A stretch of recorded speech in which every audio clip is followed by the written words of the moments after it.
Welcome to the Dynasty Playbook, your source for all sorts of Dynasty information, and mostly us dicking around and talking about candy. I'm your host, Drew. You can find me on Reddit at AFMarine, on Twitter at Drew.NFL.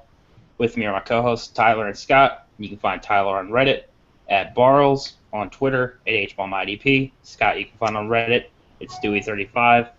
And on Twitter, you can find him at SportsFreak35. Guys, thanks for joining me tonight.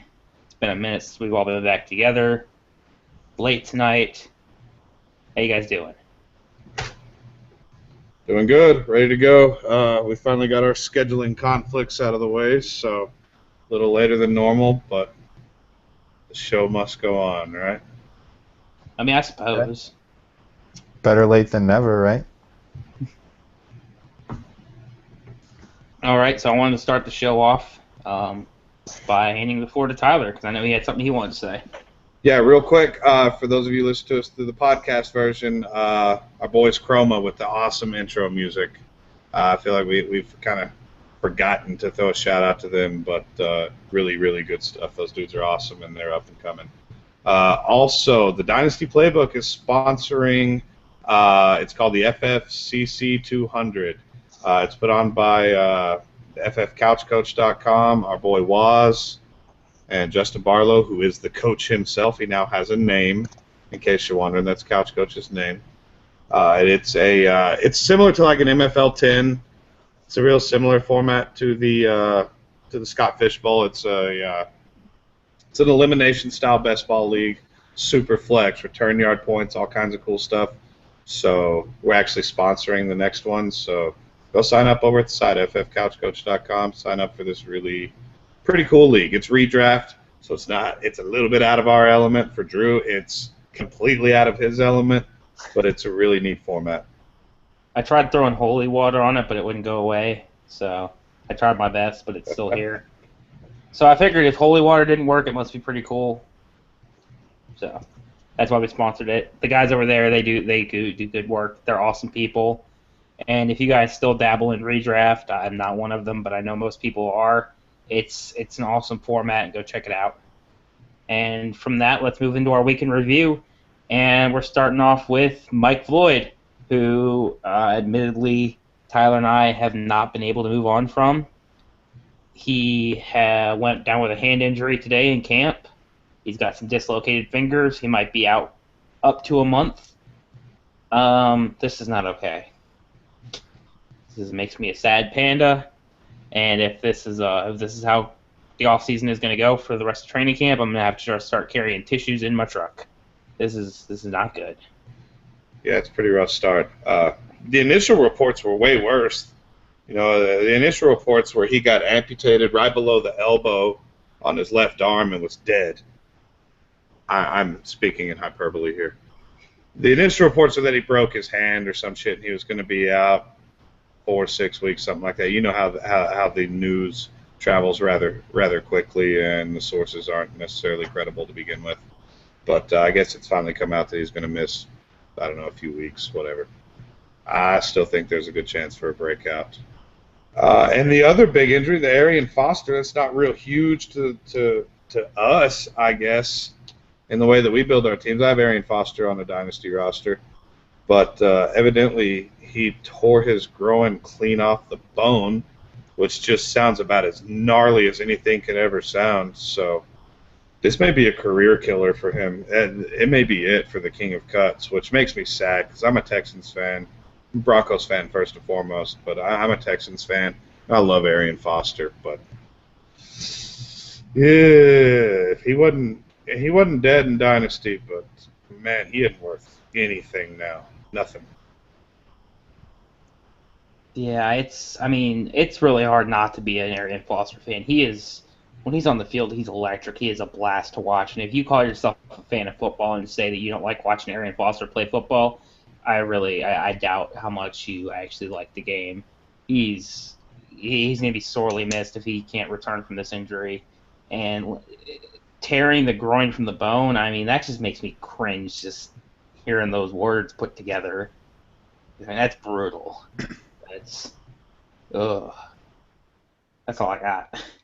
Yeah, that's tough to come back from. I mean, he already didn't have a lot of time left. I think everybody already knew that. But yeah, I agree with Tyler. I think this might be the killer right here for his career. I don't know if he's going to be able to come back from that.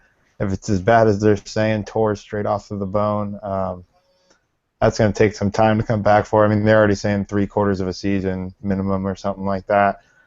So I mean, it's going to be tough for him to even come back at all this year, and I just don't see him being the same runner after something like that. It's pretty rough.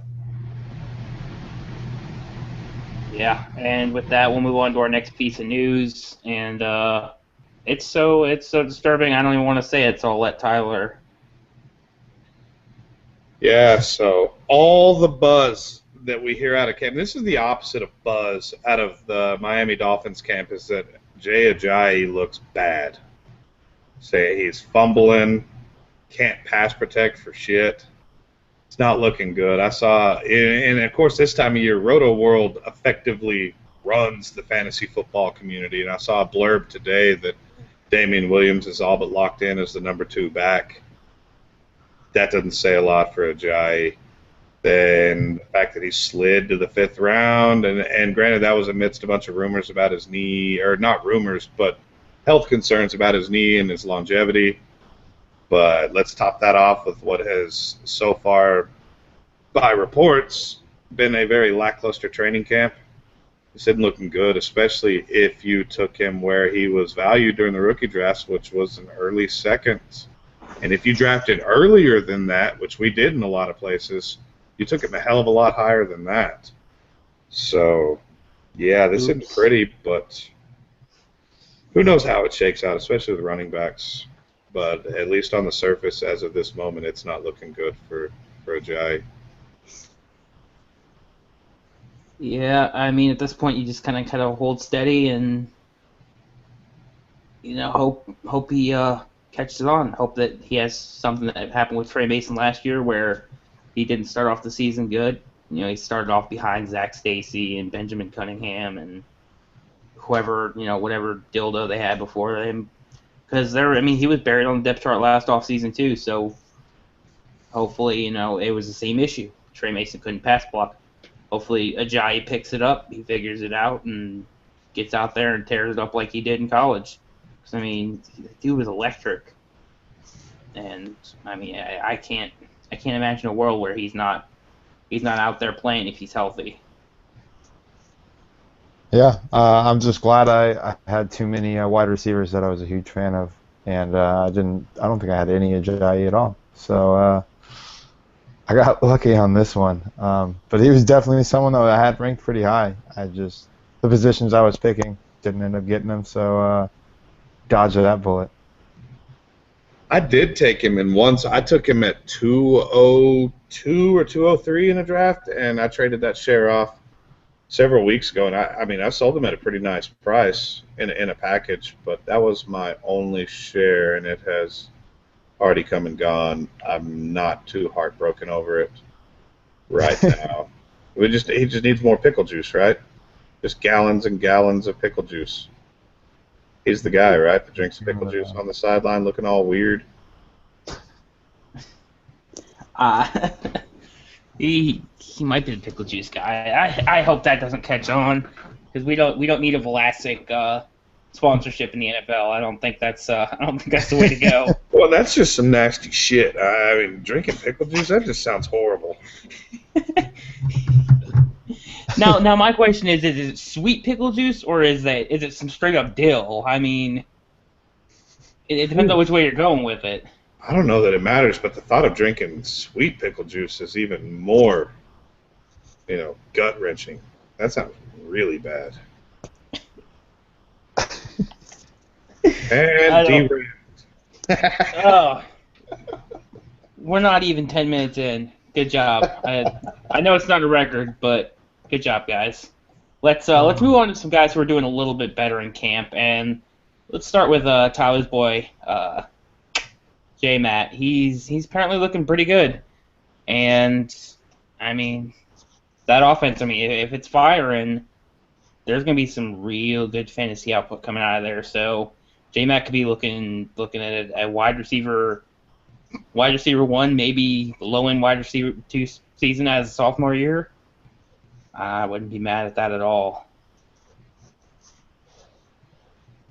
Yeah, not a bit. The reports are he's catching everything, getting targeted a ton. Looks cool. I'm stoked. I think he's got a pretty high floor and pretty high ceiling if the touchdowns are there. So, pretty excited about old J-Matt. Got to stay healthy. That's my only thing. I agree. I'm excited. Should be good. I only have a couple shares of him because he was so damn expensive. But, yeah, as long as he stays healthy, he'll be pretty effective. Honestly, the only reason I don't have more shares of him is because Tyler and I are too many leagues together. I mean, Tyler, how many leagues are you and I together? Probably half of them? Yeah, we're probably looking 10 or 11, something like that. Yeah, that's it's pretty close. Pretty close to half. That's too many. Makes it really hard to, yeah, it's too many. Yeah, me and my one Brandon Cook shares can lament that fact. Yeah, I've got him everywhere. I've got to cut back some leagues next year. I don't even know how I'm gonna. I like all my leagues now. Yeah. I don't know. Maybe, maybe the internet will blow up. We'll have to start doing leagues by paper again. There you go. And then I can only do the ones that I'm in with Tyler because we're connected by more than MFL. Plus, we know where Breeze lives, so we can find him too. I've got guards stationed outside of his house. All right, this is going way too off the rails. Tyler, you're not helping. Sorry. All right, Tyler, you've been the one keeping up with camp reports better than the two of us. How's Eifert looking? Eifert, man, I've heard a lot of nice buzz about Eifert. It's similar. The report sounds similar to J-Mac, getting targeted a ton, catching everything thrown his way. I know that makes you a happy little Drew because you got Eifert everywhere, and you're not afraid to take him pretty early too. You're going to stick your neck out. I love that. But the reports are good. I mean, the dude's talented. We've always known that. And that is a offense that needs some targets because it's A.J. Green and a whole sack of meh. Just nothing else going on there. So Eifert could really sneak up this year and be a big-time play this year, in Dynasty and in redraft formats. So he could be a nice little sleeper tight end in redraft formats as well. Absolutely. And I mean, I've been taking Eifert as high as the tight end 4. And, I mean, people are going to look at that like it's bonkers, but I don't care. If he outscores Travis Kelce in the long run, I wouldn't be surprised. I think he's got that kind of upside. And, I mean, especially with A.J. Green stealing coverage, Gio Bernard's going to require coverage of his own. And it's not like Marvin Jones and Sanu are scrubs of, they're gonna have to require attention to their own. That offense is not as bad as people are making it out to be. It's pretty much just Andy Dalton's a turd, and I mean he's not even that turd of a turd. He just makes a lot of really bad decisions when he's trying to force it to AJ Green. So I really like Eifert and Ladarius Green. Those are the tight ends I've been sticking my neck out on. Green, I mean. If Jimmy starts declining with age, I could see Ladarius Green replacing him as the number 2. Bam. Hot take. It's tight end. Who knows? Anybody could emerge. And in that offense, Ladarius Green's probably their fastest receiver. Wide receiver notwithstanding, I don't think it matters. Ladarius Green can scoot. So I could see that. I'm really interested to see what he does early in the season with Gates out. And then I'm really interested to see what happens when Gates finally goes away and just turn it over to the big guy. He's going to do everything. He's going to do everything I've ever wanted him to do. this is not just a fantasy owner thing anymore. This is so much more. It's crossed that realm. That happens a lot. I have a problem. I'm at like 70% ownership between like my 21 leagues. That's way too much. That's way, way, way too much. Yeah, but diversifying your assets. That's boring. Exactly. That's exactly the word I was going to use. That's boring. Let's push the chips in the middle. I like Ladarius Green so much I want him in every league. All right, Scott. What do you think? About Eifert?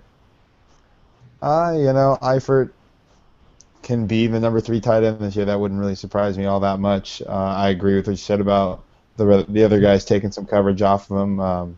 They do have a running game, Hill and Bernard, and that's also going to open up some room for him to catch some passes over the middle, right behind the linebackers. So I think he's definitely a good play, someone that I definitely would be taking a look at. You got to try and grab him now, though, because 3 games in, if he starts blowing up, it's only gonna raise his price real quick. I don't think it's that hard for him or that insane to imagine him passing Travis Kelce, though, who I have as my tight end number 3 right now. Somebody else in training camp, though, that I read up on, me being a big Broncos fan, is Cody Latimer. DT's been out for a couple days now, or a week or so, something like that. And apparently Latimer's been getting all the number 2 work, and he's been catching everything coming his way, which is good news. Doesn't sound like Denver will use too many 3 wide receiver sets, but if he keeps improving, could be good for him maybe next year. Yeah, I read a blurb that said Cody Latimer is doing everything possible so that the coaches just can't keep him off the field. It's something like that. Like, they're not going to be able to keep him off the field. And you hear all this, they're not going to run 3 wide receiver sets and blah, blah, blah, blah, blah. A lot of this training camp stuff about game planning and what we're going to do, it kind of reminds me of the old quote, everybody's got a plan until you get hit in the face. And you get down by 2 touchdowns, guess what? You're going 3 wide. It's just what it's going to be. So Latimer he could do it. He could not do it. It's really difficult. He's a really difficult guy to gauge, but I've got him on a lot of rosters, and as a Bronco fan like Scott, I really hope he turns into something. But I think a reasonable expectation would be 50 catches, somewhere in that range, a few touchdowns. Borderline unusable in fantasy this year. But it could happen, though, in a bigger way than that.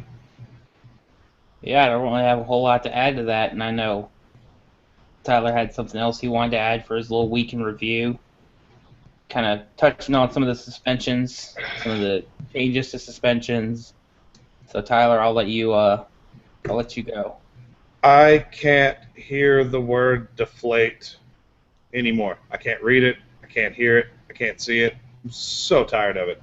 And then they call it deflate gate. Enough is enough. I'm glad that training camp's finally started and we can kind of push that crap to the background. But it's not going away. It's going to go through the legal process. And is it not just the most god-awful thing of all time? It's just absolutely absurd. So this is my little mini rant. Deflategate could just blow me. I'm so tired of it. So tired of it. It's the worst. I mean, what was it? A Carolina Vikings game this last year? They had the balls sitting under the friggin' the heater to expand them to make the PSI heavier, but we don't hear anybody bitching at Carolina for it. Aaron Rodgers was overinflating balls for years, and nobody's bitching at them about it. But because the Patriots have a history, and everybody wants to crucify Belichick and Brady because whatever. And I'm not a big fan of Roger Goodell in the first place. I mean, not that he's giving me a whole lot of a reason to be, but I mean this whole thing just pissing me off. They're making up charges. I mean they're making up punishments for when the punishment for inflating football or deflating footballs is a fine. There's no suspensions attached to it, and it's dumb. It's fucking stupid.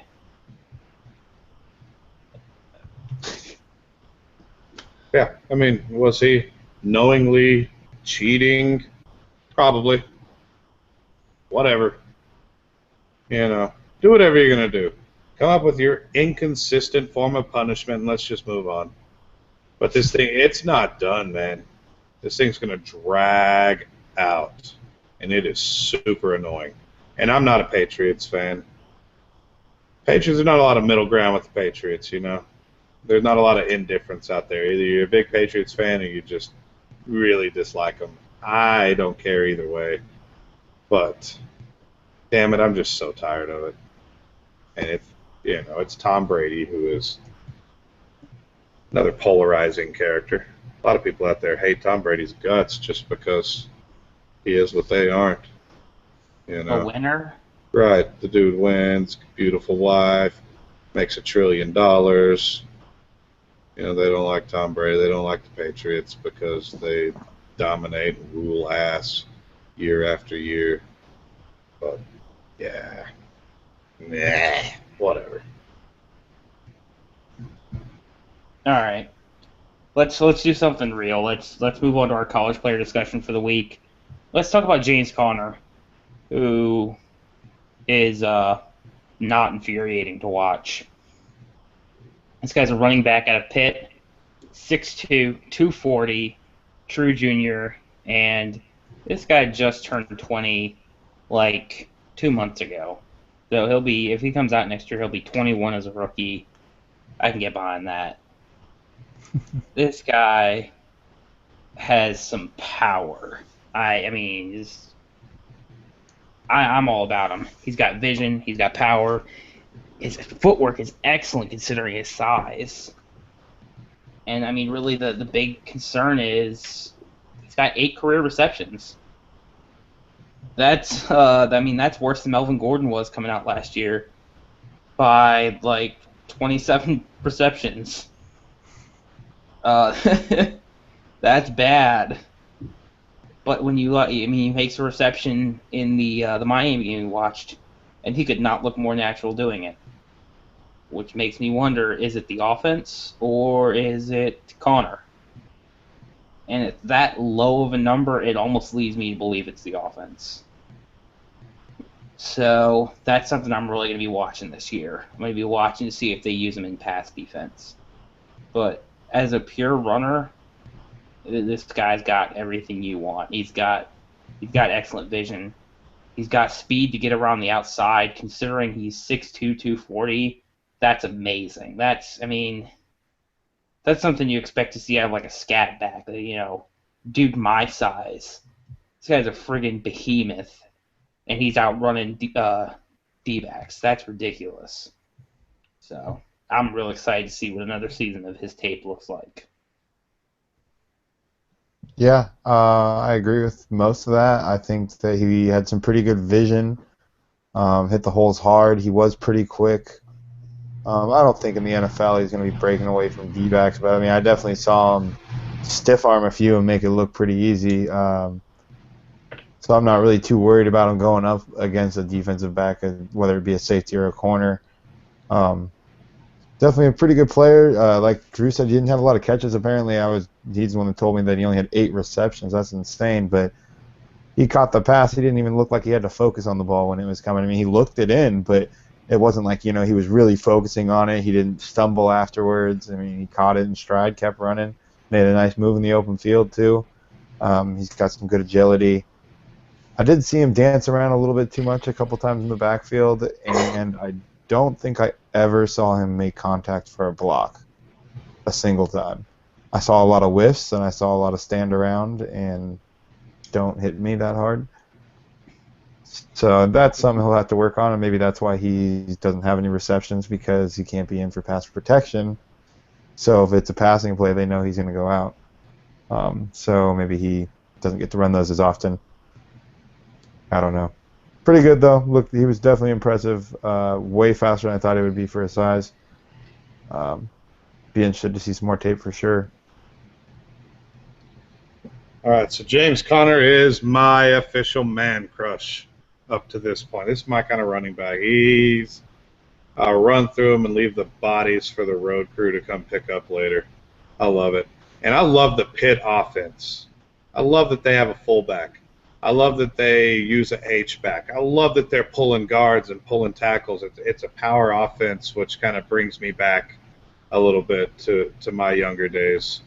So y'all hit it pretty well. He's got fantastic feet. I love watching his feet 'cause he's got this little sidestep.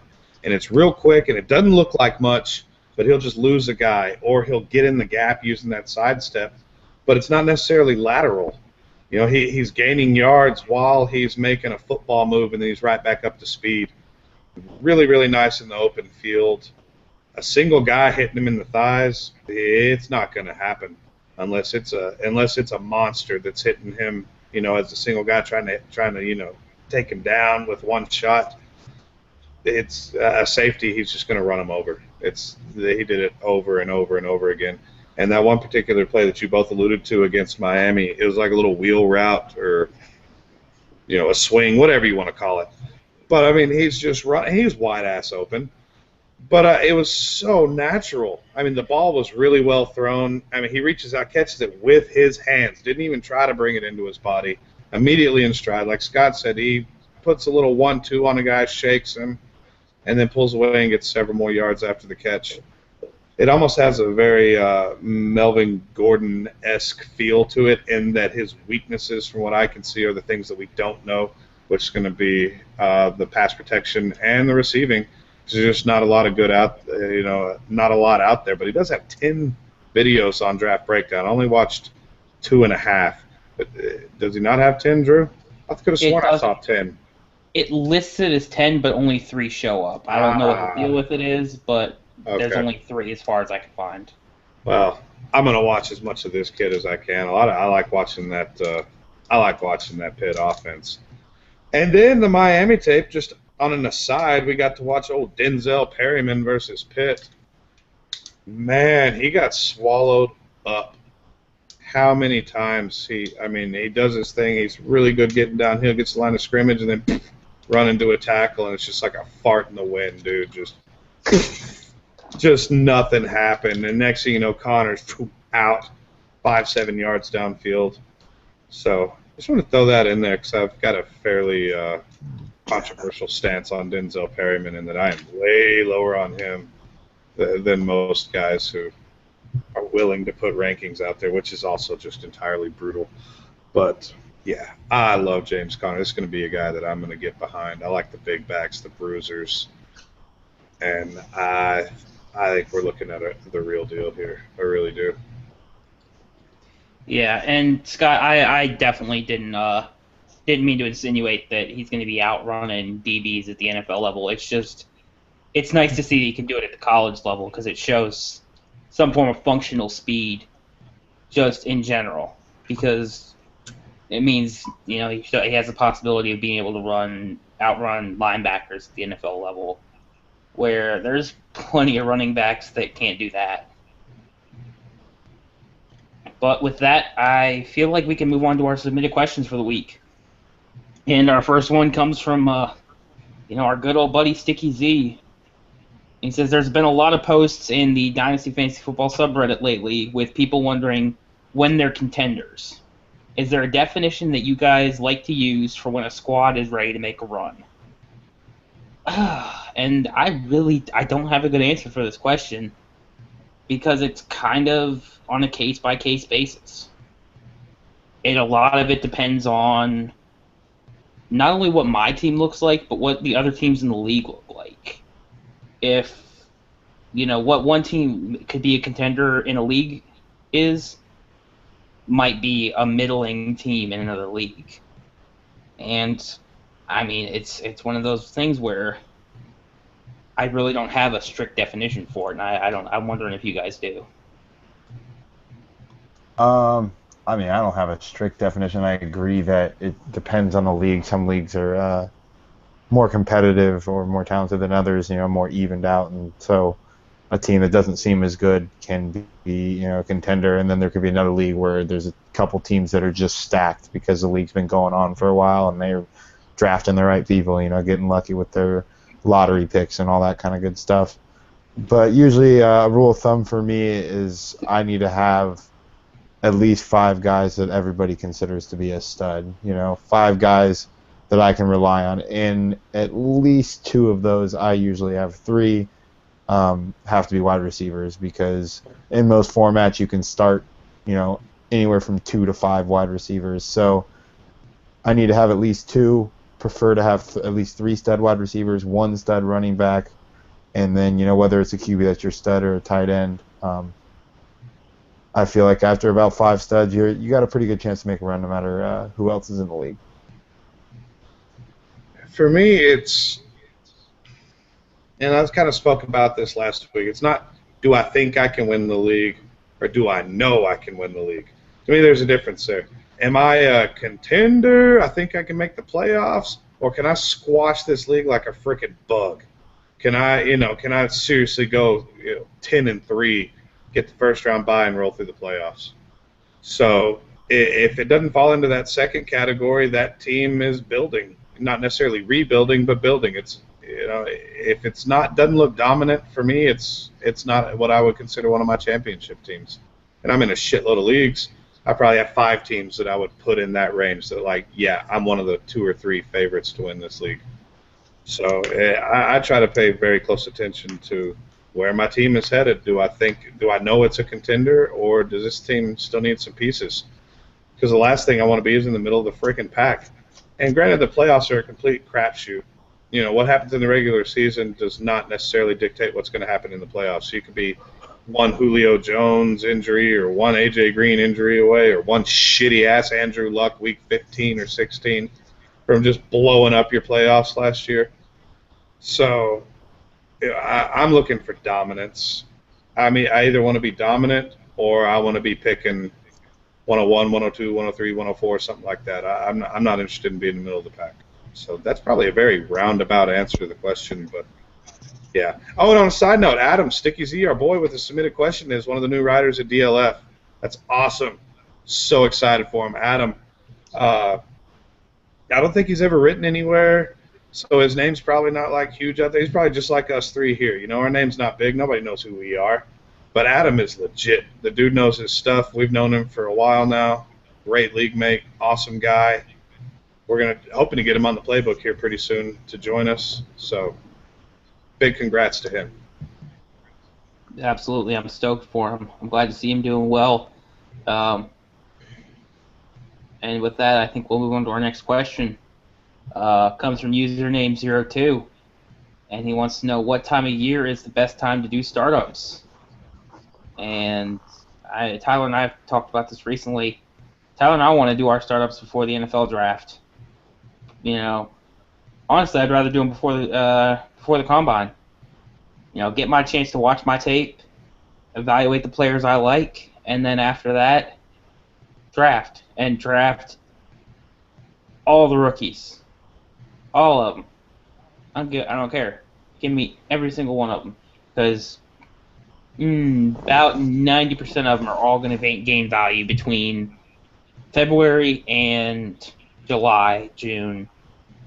And it doesn't even matter what happens after that. I can trade them. I can do whatever, because my team has automatically significantly increased in value from what I paid during the startup to acquire those players. Yep. And this isn't necessarily IDP is going to be pretty tricky doing it that early in the season. I'm cool with it. I got no problem with it. But it's going to be a little bit trickier. But if we're talking offense only, I want to do that shit early.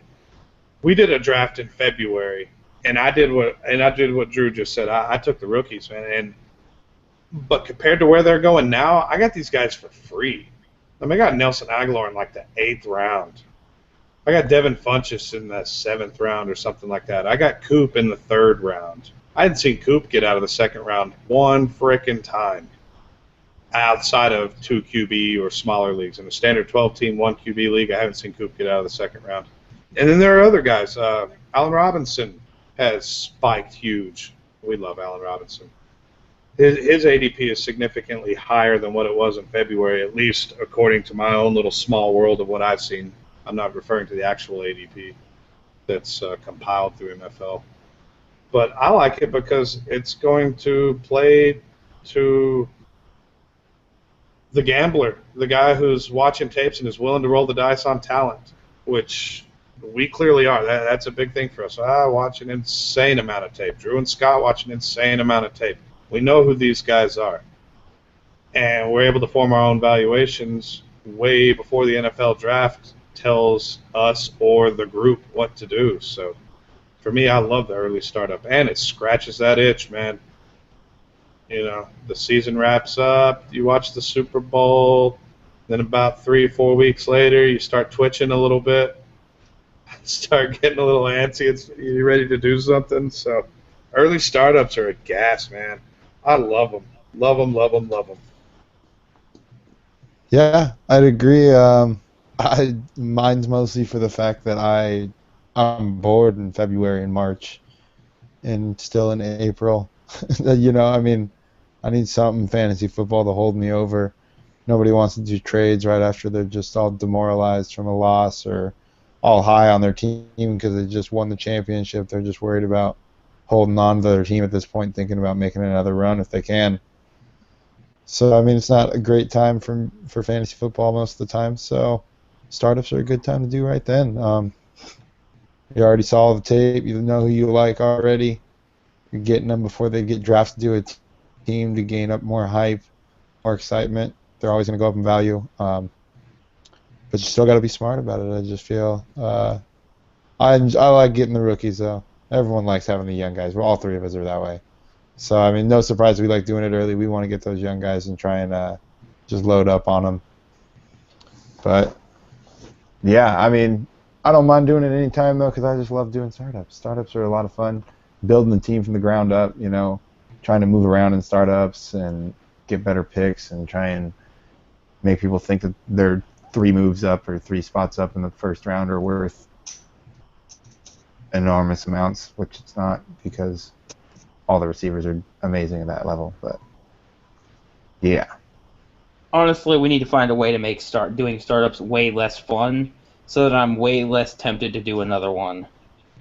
I said I was going to do like 2 startups this off season, and that didn't happen. I probably did like 7. And every time I'm like, all right, that's my last one, and Tyler's like, hey man, we're doing another league. You want to do another league? I'm like, yeah, I do. Yeah, Damn and then Justin and his damn nasty 26s. It's just like, all I got to do is draft, and then I just walk away. So I'll just do a freaking handful of those. I mean, like 5 of those. Yeah, I don't have a no I don't have a no mechanism when it comes to startup drafts. If somebody says, "Hey, you want to do this?" and I'll even I'll politely decline, and then a week later I'm like, "Hey, man, you still need a spot." So, yeah, and we got another one. Hey, we have another one here with Joey, JoJo Mags from UTH. We got another one coming here in a couple weeks that I initially was like, man, I really can't do another one, but then I was like, I really want to play in a league with Joey, so let's do this. Yeah. And then I drug you in with me because that's how we roll. That's what friends do. Thanks. And I guess with that, we'll move on to our next question. It comes from Dan Mansully. I have Demaryius Thomas and Justin Forsett. Would you rather receive Jeremy Hill and DeAndre Hopkins or Jeremy Hill and Alshon Jeffrey in a trade? First of all, at that point, I'd be happy to get either of them. But that's really tough. I'd probably take Hopkins. But ask me tomorrow, and I might take Alshon. Those two are super, super close for me. And I asked Tyler. He likes Hopkins more. Yeah, you already know. Yeah, I'd take Hopkins, but those two are sitting right there on that, just the other side of that edge of tier 1 wide receivers for me, with Evans and Beckham and Dez and AJ and Julio, AB, and they're just right there. So I'd take Hopkins just because the man crush. I'm going to take Alshon Jeffrey in that one. It's real close for me, though, too. Like like Drew said, either the receivers are good. I would take either way. Whatever he offered, I would probably accept the first time it went through. Worried that he wouldn't give me the other one, you know. If he sent me Jeffrey, I would be too afraid to counter with Hopkins and lose the deal. And if he sent me Hopkins, I'd be too afraid to counter with Jeffrey to lose the deal. I think it's a good deal either way. I do like Demaryius Thomas more than either of those receivers personally, not by a lot, but I think he's a little bit better, one or two spots up from them. But to go one spot down and move up significantly, I feel in the running back position, I'm not second guessing that trade. Yeah, I'm in the startup. I'm taking either of them over Thomas, but that's mostly because of age and not because of skill. But I agree. I mean, regardless of where you have any of those three wide receivers, the move up from Forsett to Hill makes either of those trades impossible to pass up on. And with that, we'll move on to our next question. Comes from EL Yankee 23, which I guess is L Yankee. What has been your best way to manage when owners drop out / are replaced? I run a league where 50% of the roster slots are already filled, and the two teams I have to replace are remarkably different. One team has nearly 80% of the slots already filled, and the other is basically starting from scratch. And I asked him if, he was mid startup or what was the deal with this, and it was, it's just some of his buddies dropped after the last season, so he's bringing in new owners. Just wanted to get clarification. They said they're getting ready for the new season, and he's wondering how to assign them across teams. He was leaning towards random assignment, and whether to allow each team to eliminate one or more contracts, because it's a contract league. He wants to keep it fair to old owners while acknowledging that the new owners shouldn't be held totally responsible for the previous owner's decisions.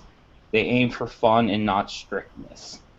Now, Tyler and I both don't really do contract leagues, so I don't know how much this advice would work. Scott either. But if this was a non-contract league, I would be just fine with letting the three new owners come in and do a dispersal draft.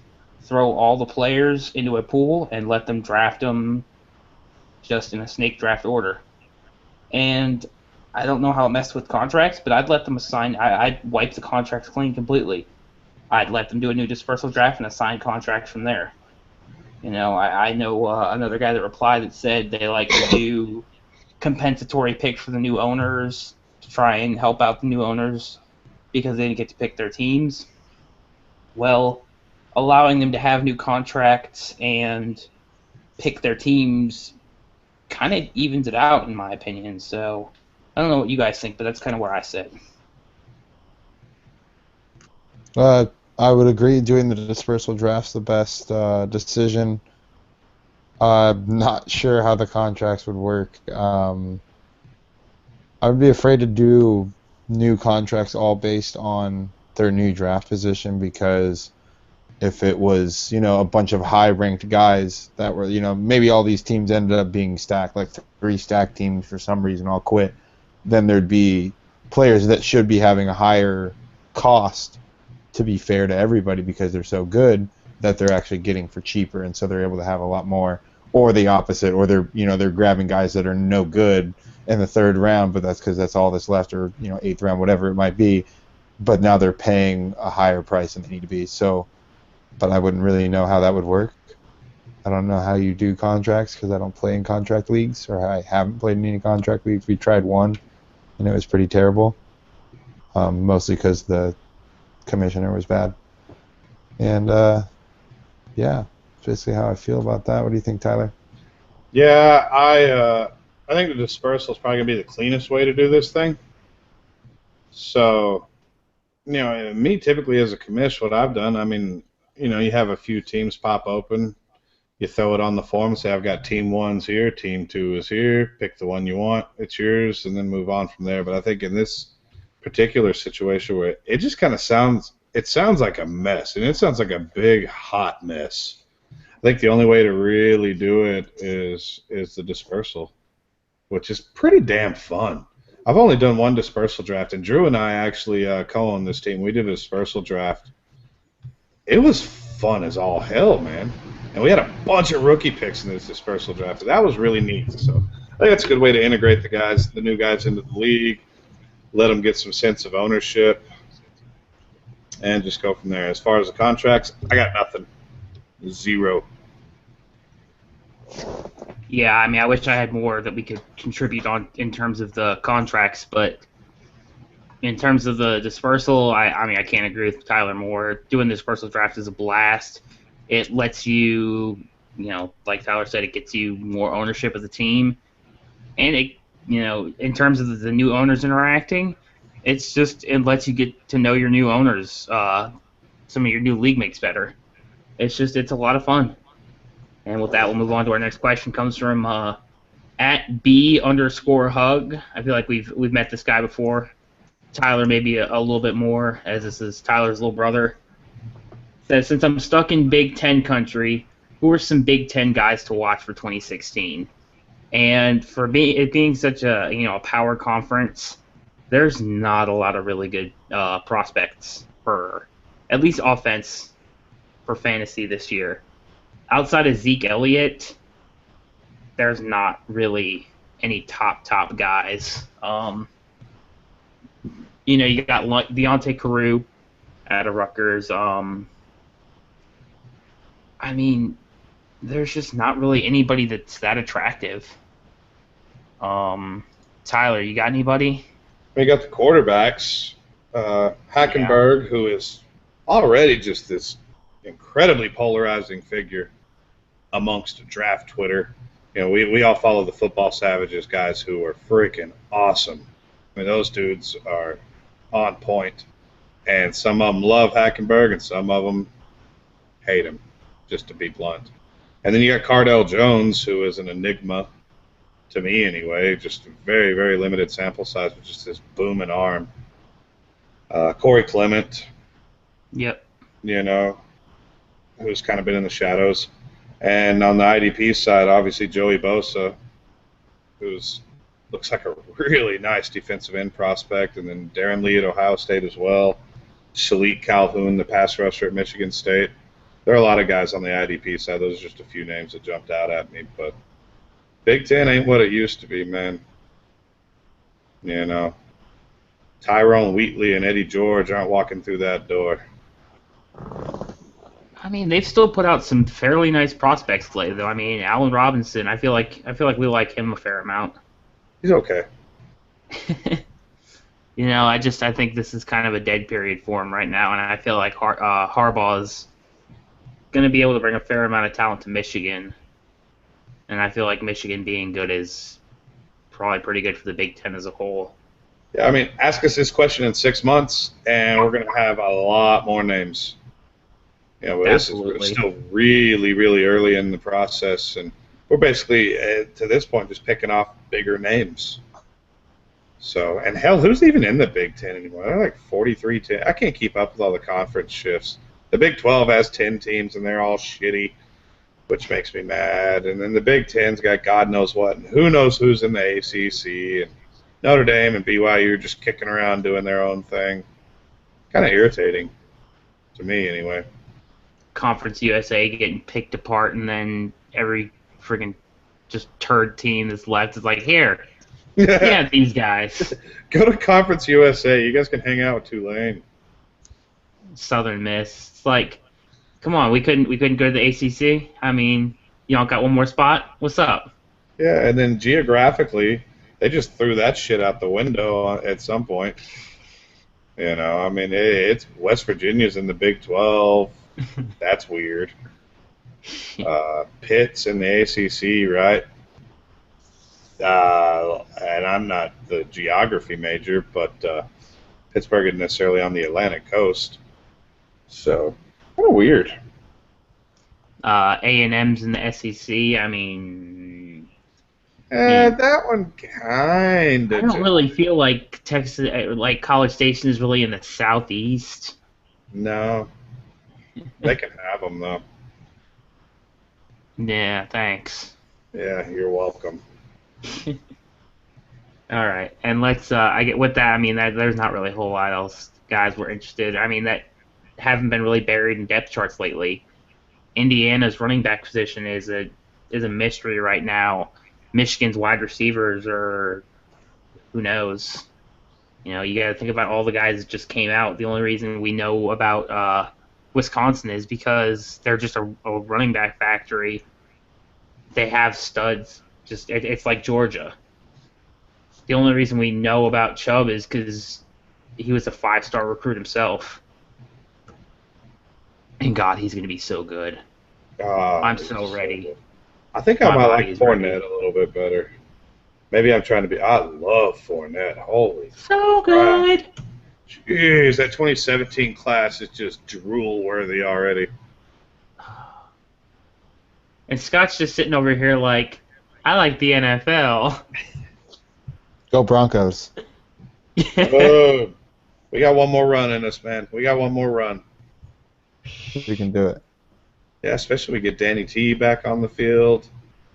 Get Please Bradley stay Roby healthy. playing in a better position. D-line's looking good. Get everybody healthy. I hear Sly's looking good this year. Yep. I think we got another run in us, man. I think it's the last one, but I think we got one in us. Let's hope we finish. Yeah. All right, and with that, let's talk about something that's a little more likely, and this comes from @14Team Mocker. If Leonard Hankerson is a top 36 PPR wide receiver this year, will Tyler eat his hat on air? I feel like I have several eat my hat propositions out there already. I hope you got some extra hats. But for all of the hashtag Hank Time love that our buddy Mocker's been putting out, I thought this was a rather mild take on his behalf. 36, that's really modest. I mean, for him and his Hankerson love, I would expect it to at least be top 24 wide receiver because he loves him some Leonard Hankerson. And evidently Hankerson's got that 3 job on lockdown in Atlanta, at least from what we're hearing out of camp. Roddy White's 146 years old. So it's there, but I'm not going to go as far as to say I will eat my hat just because I don't know how much my internals can handle eating several hats. I've got a few of those out there right now, but I'll be surprised. I really will. I mean, it's within the realm of possibility, but I'll be surprised if he's a wide receiver 3 when the season breaks. It would fairly shock me. I don't think it's happening. It's just mm-mm. If Harry Douglas couldn't do it, I don't think Hankerson's doing it. And I think Harry Douglas is a better wide receiver than Leonard Hankerson. Ooh, Fight me. You done did it now. Fight me. That's great. Yeah, I agree with you guys. I don't really see it happening. I do think Tyler should eat his hat if it does happen, just because, I mean, 4 or 5 hats have got to be good for you. Like 1 or 2 might mess with your stomach, but like if you get enough down, your body will just get adjusted to it. So I think 4 or 5 is the number you got to shoot for. I could see that. Then I would like have go into fiber in them. Yeah, then I'd go into like hat withdrawals if I didn't have one for a week. It's just like battle of the hot takes on the Dynasty Playbook. I love this question though. It's so awesome. Good stuff. All right, our next question comes from @JoeyJits. In a start 2 linebacker big play league, how many linebackers is too many to roster? Currently rolling withCio and Keenan as my 6 and 7 40-player roster. First of all,Cio and Keenan as your 6 and 7? Jeez. I mean, I don't know about you, but Tyler and I have these guys as like top 14 players. So who are your 1, 2, 3, 4, and 5? I mean, what did you do? Did you just draft with children? Did you draft with old people that drafted retired people? How did you do that? I'm partly shocked. But no, you do not need. I feel like you don't need that much linebacker depth. Maybe I'd cap it at 6 or 7 with a 40-player roster because you have the room to keep that kind of depth. But with only start 2, you really don't need that kind of depth. At least not of top-end talent. Who did you skip on to get CO and Keenan as your 6 and 7? That's just ridiculous. I don't even see linebackers as being super important in big play leagues because I don't think linebackers are as often going to have some crazy big play. I mean, I guess they do, but I mean, 6 or 7 of the top, 20 linebackers. I think that's overdoing it. I think you can go with 4 if you have top end. I'd only have 6 or 7 if I'm fishing for a linebacker that's going to get me some points, and I need to stack up the depth, hoping one's going to hit. If I have top end talent, even 3 is probably enough. Only one goes on a bye week at a time.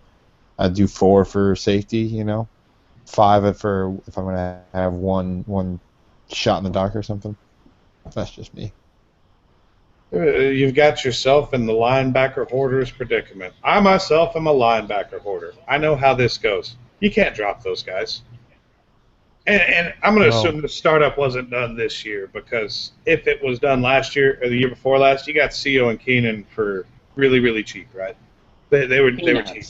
Yeah, so. And the big play league there's a lot of room for big play league. It's big play league versus tackle heavy. It all depends. I don't know what big play league is rather loosely defined in this sense. I don't know what does a Kuechly score versus a Justin Houston. If Justin Houston's outscoring Luke Kuechly 2-1, all right, Keenan and CO can probably go. But if they're still scoring well, scoring as LB 1s, 2s, then they certainly have value. And you just can't drop guys like that. So it sucks. It sucks, and it sucks bad. And the trade market is probably going to be depressed. If you're able to have those kind of guys, you're probably not going to be able to get much for them. But at that point, I'm probably looking to sell them for a third-rounder or something, just to get something in return, free up the roster spot, and get you, a nice IDP draft pick, which third-rounder and IDP is pretty salty. But I would probably 4 or 5 backers would be about what I would carry. Linebackers get hurt. We saw it last year. Last year was the linebacker apocalypse. Do you guys remember that? It got nasty, nasty dirty last year at linebacker. There were so many injured ones. So especially if you've got that kind of talent on the back end, I'm going to keep as many as I can within the constraints of my roster. Honestly, if Keenan and CO are still putting up points in that format, I'm holding on to them and I'm trading my top guys, because those are the guys you're probably going to get closer to real value for.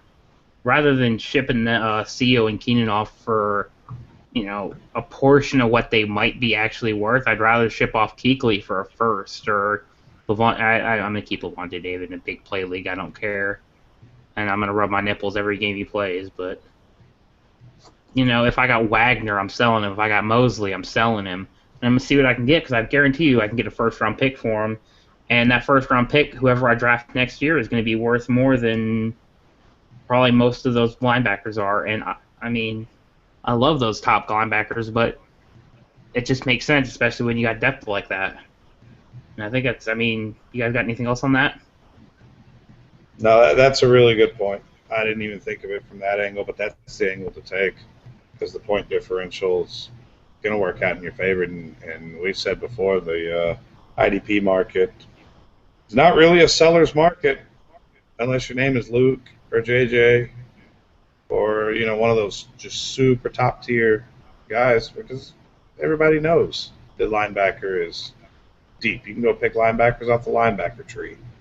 So, yeah, I like that. Sell the guy that's going to get you the biggest return. All right, with that, we'll move on to our next question, and we got a couple of them coming from @Famorians, who's part of the Couch Coach crew. And his first question is, Avery Williamson moving to strong inside linebacker, how does it affect his value? And he also got the green dot. And Tyler, probably nobody likes Avery Williamson more than me, besides you.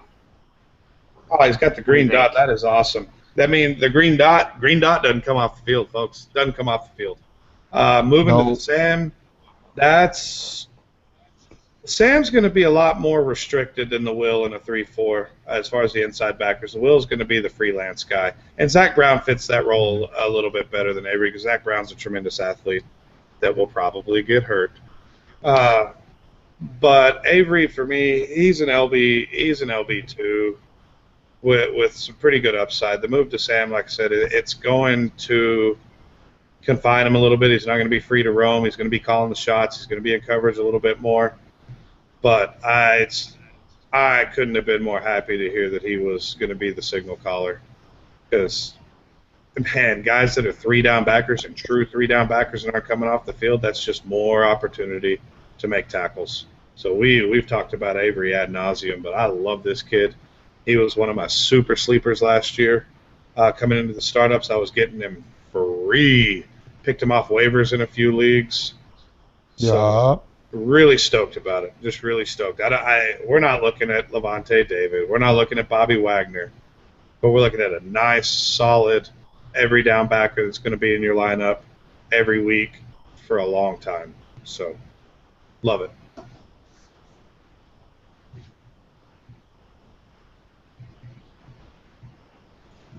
All right, and for me, him moving to strong side isn't. Yeah, it sucks for this year, and it's whatever. To me, it's a bigger sign that he's got the green dot. It's a sign of confidence in him, and that's huge. As a second-year player, you can't overstate how awesome that is for him, and it gives you a lot of confidence in him as a dynasty asset. You can invest in him as a guy who's probably going to get a significant amount of snaps for quite a long time. Even if he doesn't produce this year, chances are he's going to be on the field enough in the future to be able to be, a usable high-end LB2, even LB2. That's it's pretty damn good. I'm pretty happy with an LB2 in my lineup, especially. He's still really cheap now. Even with all this hype he's getting, he's still LB3 prices at best. So I'm still snagging him up. And, that's all I got on Avery Williamson. Scott, you got anything on him? Love him. Pick him up. Green dot's amazing. I agree with Tyler in that. Wonderful. That just means he's never coming off. You guys said the rest, really. I don't think the flop from week to Sam is going to affect his value much. I don't think he'll have as many big plays, maybe. Going to be taking on more blockers more often than not. But I still think he's going to be very effective. All right, and his next question is, who do you want in the Texans running back sweepstakes? I'm taking the next running back. I'm taking the next one they sign. Who would they sign next?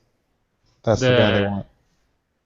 Well, they didn't sign Pierre Thomas, and he probably wanted too much. You know what? You're probably right. As a guy who watched him go through contract renegotiations for a long ass time, even when he was starting to lose it a little bit, he always wanted a lot of money. But you know what? We're loyal to our guys, so he ended up getting it just about every time. But that's probably what happened, was he probably wanted too much money. But in terms of who I want in Texas, who I think has the best chance of producing while Foster's not there, if Polk's heavy, I think he has the best chance of putting up really good numbers.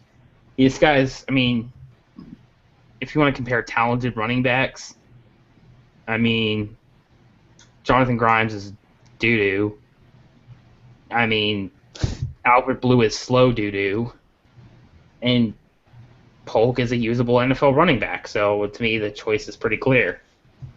If Polk doesn't play, oh well, what did Polk cost you? Nothing. But if he does play, he's going to pay off in a huge way. So to me the choice is pretty clear. Yeah, I was super bummed PT came and left. I had PT on a lot of rosters, especially rosters that I've drafted this offseason where it's just like, late round flyer, let's take PT over just some kid who's probably going to get cut, or some just super, super, deep flyer. Let's take PT. So I was pretty bummed out. I mean, you don't expect if they do sign PT for him to come in there and be a 3-down workhorse. That's not who he is. But the fact that he just came and left was just kind of shitty. But yeah, Polk's the guy. Polk's the most talented one, but Polk also absolutely can't stay healthy. He's not even practicing right now. So this is an avoid at all costs scenario, unless you just get the little free guy. If you get Grimes or Blue and you get a few usable weeks because they're the clear-cut starter that week, cool. Whatever. I'll take Zeke Elliott as my Houston running back that I want. Oh, how fantastic would that be? Oh, my God. What do you think, Scott? Oh, yeah, you want the next guy. That's right. Yep, whoever's up next, that's who I want. Chris Johnson. Scott here with it. Chris Johnson. Chris Johnson, Ahmad Bradshaw, Steven Jackson, all these old bastards that don't have a contract right now. You can't tell me they're not at least contacting the agents. They have to be.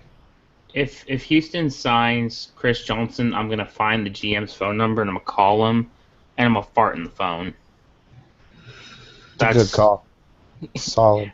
I feel like it's the only good call the GM would have made.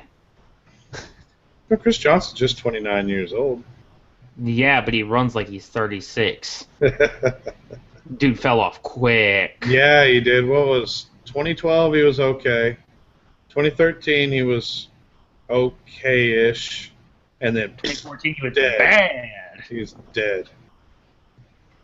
Yeah. They're going to sign a vet. There will be a vet in camp within the week. You got to think so.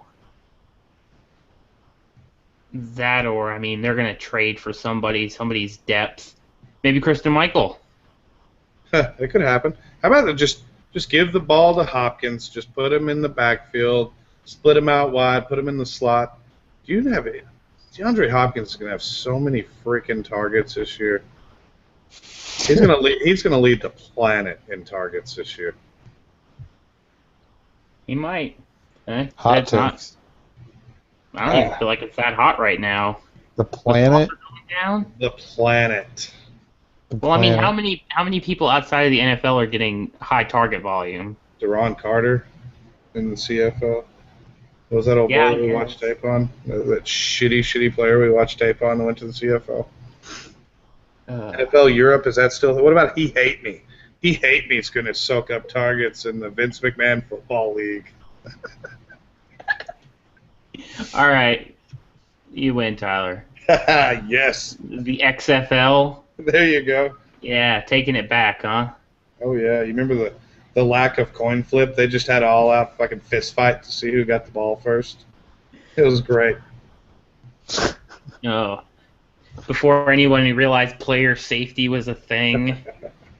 It's like, F it. Just kill him. If you get the ball, cool. That's one less guy you got to worry about on defense. All right, and his last question is, anybody standing out to you in camp IDP-wise? For me, the guy that, not in terms of performance, but in terms of news, is Howley Kikaha out of New Orleans, because I can't go a show without talking about him, apparently. But he might end up getting the D-end designation if New Orleans switches to a 4-3, which they've been experimenting with in training camp. And if Kikaha gets the end designation, that's a huge bump in value for him, because he's going from borderline undrafted linebacker to a dude's going to, you could see some startable weeks as a rookie. And, I mean, you can't hate on that. Yeah, and then Stephon Anthony's getting some pretty nice buzz. Of course, that was to be expected. He was going to start from day one. I really like that kid. And I was thinking the other day, I don't think there's a C.J. Mosley in this draft class at linebacker. But if there is a C.J. Mosley, I think it's Anthony. I think he's the guy that we could see being the consensus #1 out of this class, who could be a top 10 linebacker this time next year. Danielle Hunter's gotten a bunch of buzz in Minnesota. Evidently, he's a hell of a lot better technique-wise than everybody thought. Scott Crichton's practicing. Yeah, I've heard a lot. You know, Brian Robinson's old, so Hunter may get some more snaps than what we think this year. And what's Hunter? He is young. That kid's like 19 years old, man, and he is huge. So that's pretty cool to hear. He's going to be our next JPP with 10 fingers. There you go. JPP. God. Oh, what's going to happen in New York? Michael Thompson, my boy from UT, getting some run at free safety for the Giants.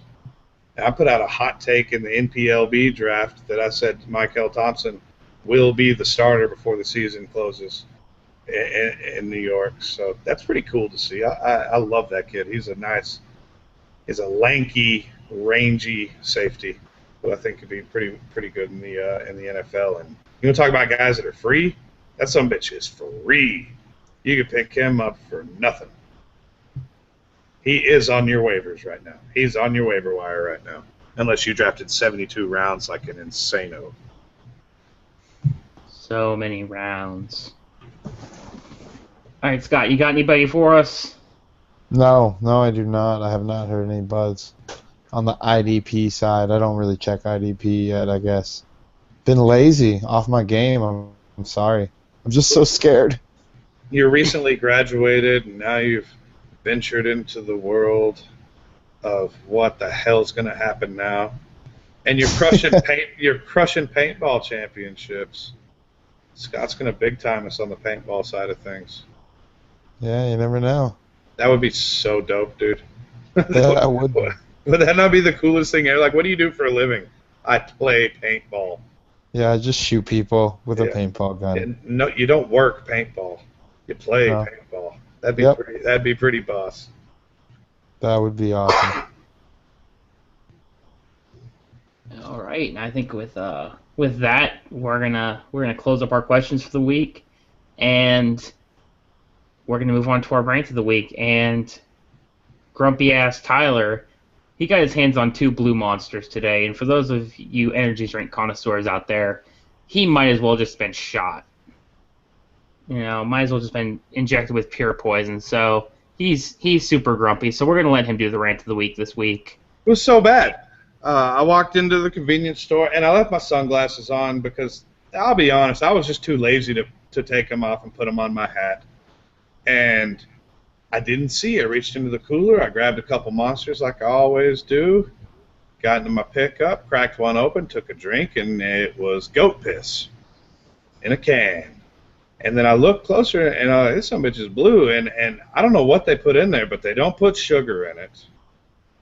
And it's like death extract in a blue monster. It was the most awful thing ever.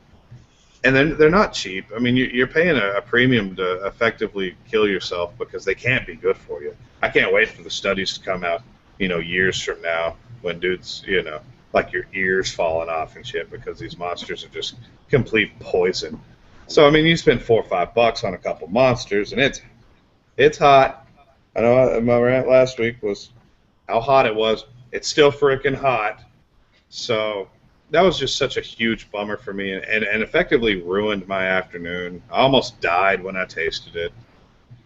It was bad. It was so bad. Near-death experience. Oh, man. I was like, guys, legit the worst thing that ever happened to me just happened. I tasted a blue monster. And I have another one. But I cowboyed up, pulled my bootstraps up, drank them both like a boss. Like a fucking man would. You see, I was using that as the premise for you having a terrible day and you ranting about football, but I guess that works too. I did my rant. It was a Deflategate rant. I guess I could rant about why is it cool to hate on Michael Floyd. That's not cool. What did Michael Floyd do to you? He broke my heart in many places, but I'm still holding out hope. Let's just love Michael Floyd, and let's just Just let this John Brown thing just wash away and become a distant memory a year from now. And fun fact, John Brown is actually Reggie Wayne's grandpa. Did you know that? John Brown is like 42 years old. He's older than 2 Justin Hardys. The dude's old as balls. I think Michael Floyd's like 9 months older than John Brown. He's been in the league 3 years. So Mocker is not going to like this. But I want this John Brown hype to die, and die right now. Who would you rather have, John Brown or Leonard Hankerson? John Brown. That's not even close. Yeah, I actually sold two. I actually sold both of my John Brown shares about a week ago. And hell, if I had held on to him now, I'd get Sammy Watkins straight up for the little dude. Yeah. Oh, people are loving John Brown. I've seen him, and Brady pointed this out. But we've seen John Brown go ahead of Michael Floyd in Dynasty and redraft consistently lately, pre-Michael Floyd injury. And that, I mean, I can see it. No one told me this was going on. Yeah, I mean, I can see it. I can. I can. And I'm a very good empathizer, and I'm a terrible debater because I'm such a good empathizer. But that blows my mind, especially in, hell, it doesn't matter the format. It's gross. I mean, Mike Floyd was horribly inefficient last year. It was awful. But do you remember how good he was on the back end of 2013? Like good, like real good. So that was just such a huge bummer for me today when he comes hurt. And then, the John Brown hype train was already in full effect, and now that son of a bitch is out of control, man. It's unacceptable. Unacceptable. And I like John Brown. I do. I really do. But now it's personal. I didn't realize John Brown's value was so high. No one told me. I have like 6 John Brown shares. Like, sell. I sold John Brown and Colby Fleener for Devontae Adams 2 weeks ago. I'll take it. That's the biggest slam dunk of all time. I sold him for 2 seconds in the league last week. That was a slam dunk for me. I'm probably undervaluing him, but I'm selling, man. I mean, he's a little bitty, teeny, tiny guy. I'd take 2 seconds for John Brown. Yeah, he plays with an old quarterback and an offense that is just meh at wide receiver. It's so spotty. When you look at like last year, especially, it's just all over the place. Granted, he was a rookie and had a nice year, but I don't know, this T.Y. Hilton number 2 thing, maybe he is T.Y. Hilton number 2, but I don't even like T.Y. Hilton all that much, so whatever. I'm salty. And I was about to say, if Arian Foster had never had a T.Y. Hilton, we wouldn't even be talking about him. This wouldn't even be a discussion. But because T.Y. Hilton's a thing, people want to make John Brown a thing. It's not. I mean, he might be all right, but he's not going to be 1,300 yards and however many touchdowns good. He's just not going to do it. It's not going to happen. Especially not in that division. I think you meant Bruce Arians at the beginning of that. What did I say? I believe, maybe I heard it wrong, but I believe you said Arian Foster. Yeah, no, you didn't hear it wrong. You totally said Arian Foster. This is similar to the Shart incident a few weeks ago, where we didn't call you out on it, but now you're being called out on it. We were talking about Arian Foster earlier. It's late. I've been drinking. I have plenty of excuses. Actually, in case you didn't know, Arian Foster is also head coach of the Arizona Cardinals. Yeah, and he sends Mike Floyd on 9 routes. Every snap. Damn it. Let's just give up. I like John Brown in a best ball. Super sexy. All about it. John Brown in a head-to-head where you're popping him in your lineup every week. Get ready. I hope you like variance, because you're going to get some. You're going to get some offers. All right, guys. I don't know about you, but I'm about ready to tap out. You guys got any last parting shots for us tonight? Hashtag don't be a butthole.